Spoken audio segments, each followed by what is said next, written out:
We're somewhere in a very, very cold field. You said you wanted to come here and do this, and I don't know Yeah. why. Okay. Well, And yeah, we're you here don't you now. don't know anything about my story now. Right. No, you purposely said you wanted to withhold Yeah, information. because I wanted to see your reaction. Okay, so we're here. Okay. Well, What? first of all, it's about 20 degrees out. A Mm-hmm. little chilly. Mm-hmm. The building behind us is the New Milford Public Library, but it's the Alias Newbridge School, which is where I went to grade school, grammar school, or elementary school, whatever you want to call it, Mm-hmm. and spent a lot of time here. And back in 1969, I guess I was 16. Me and a bunch of guys would come down here and, play football on the weekends or during the week because, half of us worked, half of us didn't. And we didn't drive, only the older kids. I was a junior, so only one or two other people drove. So we were playing a game. And a lot of the people that know me, if I mention some names, they'll know exactly who they are. Me, Mike Mason, Eric Huttinger, probably Doug Johnston, Glenn Jorgensen, Joe Lichtinger, Yeah, I Kurt. know about half these people. Yeah, I've met them. Kurt Bliss. You never heard of Kurt Bliss, but he's important in this story Mm-hmm. too. Um, We're in your hometown, this is my hometown. New Milford, So New we were Jersey. playing football once, because we were all going to be professionals in our parents' eyes. And it was before the season started. So we were playing touch football down here. And Craig Rosen was running down the field. And all of a sudden he went down and for some reason, he was playing without any shoes on. And he stepped on a piece of glass and cut his foot in half. Oh shit. So we all freaked out.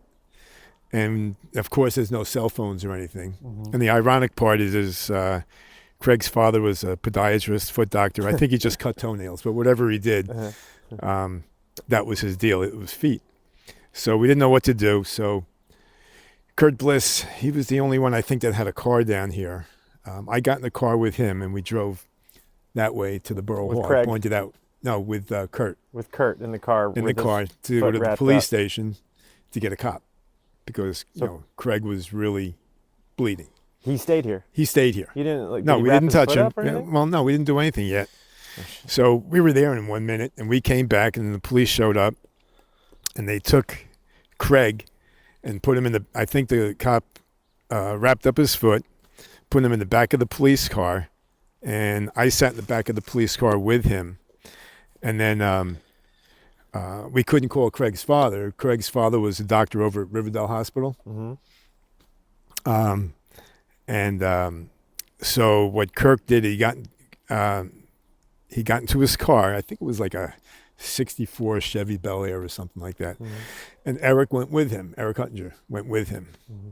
So they took off. And after we got Craig set in the police car, we took off.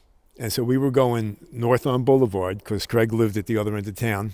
And Kurt was driving there to get his father with Eric in the car. So I guess we were about a minute or two behind Kurt. And we came up to the intersection of New Milford Avenue and Boulevard. And all of a sudden we see two cars. They got into an accident. And Kurt comes running up to us, and he's covered in blood. He blew the stop sign, the red light rather, got T-boned, and he comes running up to us in the police car going, he's dead, he's dead. And I go, what's going on? And I look on the side, and Eric is lying on the side of the road, and he's covered in blood. What? And Kurt's going, he's dead, he's dead. And I go, oh my God. So we had to go because we had Craig in the car, and we went to Riverdale Hospital, and the cop called it in for an ambulance and whatever to take care of Kurt and Eric and whoever else was involved in the accident. So we get to Riverdale Hospital, and I'm there for a few hours with Craig. And so after a while, I'm 16. I don't know what's going on. So I know they went to Pascagoula Valley. So I called Pascagoula Valley Hospital in Westwood. In Westwood, and I told them who I was, and my friends were involved in the accident. And can you give me the condition of Eric Huttinger? And she said to me, he's been released. Mm-hmm. And I thought she said, he's deceased. So for hours, I thought Your Eric had friend was passed. dead. I thought he was dead. You literally heard I heard her say he's he's deceased, deceased. but she said he's been released, and he had massive stitching done to his shoulder and his chest because Lacerations. lacerations from the accident. So So that, how many hours did you believe that your friend oh, was it had to gone? be 5 or 6 hours. So how did you deal with that? That's crazy. I called my parents, and I guess they, You told them he was dead. yeah, and I guess they did their due diligence and Tell their found out he friends. wasn't, Oh. and here we are today. So then what was the moment when you realized that he wasn't deceased? I said, "Oh, that's great." How did you find out? I don't remember how I found out. But it was obvious. I think my parents might have told me, but and then Craig had to sit out a little bit of the season Mhm. because I think it was July or August when this happened. But yeah, that's my story. That's a good one though, huh? That's a really good one. I mean, it, Yeah, stories like this, I'm not surprised happen to you. yeah, There's always like a humorous element yeah. to I it. mean, Craig's sitting in the back of the police car, tapping his foot, and there's blood going all over the place, and I'm sitting Oh, next to him, gross. and yeah, so it's all taken care of. Have you ever told that story before? Oh yeah, Do yeah. did I the told it to Mace the other day, and he remembered it. he did. Uh, do those guys still talk about it? No. Yeah, that's pretty traumatic. Well, I was on in both cars. Yeah. I was in the police car and I was in Kurt's car for a little bit. Kurt drove like an idiot anyway. Uh-huh. So it was So bound to happen. it was bound to happen. Uh-huh. He just no, and seatbelts were not an issue back Yeah. then. Yeah. Nobody wore seatbelts. So he got kind of Yeah, he like got a, beaten like a up. dishwasher Yeah, or a washing machine. yeah. We That's got- it. we That got happened some here, Right here.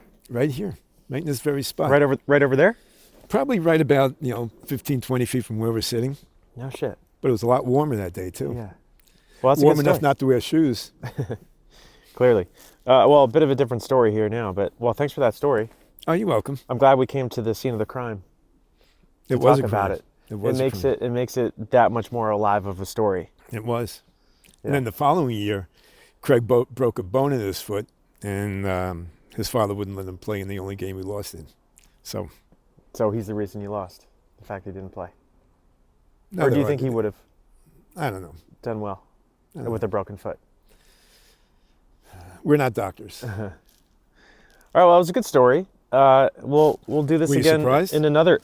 In a, I think I remember you saying that story to me once a long time ago. But we'll go somewhere else. We'll pick another location where something Okay. happened. We'll go do it. Yeah. We'll film it. Where I'd like to go to is maybe the bridge over by the Steuben Oh House. yeah. Okay. I got a lot of stories from there because that's where I grew up, and there's other people involved there. Okay. Maybe Commission. we'll get one of your buddies who's still around to come hang. Maybe, let's see. Keith isn't around. Phil, I haven't seen in a long time. There's Pat Santino, Kenny Hillman, Donald Fiedler. He's dead. What about your friends in Ordell? My friends in Ordell. I don't really Yeah. have any friends in Yeah, Ordell. yeah. The couple. Oh, Greg and Ginny. Yeah. No, I wasn't friends with. Mom was friendly with Ginny because Ginny grew up across the street from Right. Karen. Okay. Well, why don't you say we wrap this up? It's probably 18 degrees now. Yeah, my ass is freezing. All right. All right. Well, Because that's cool. I'm about 10 inches from the snow.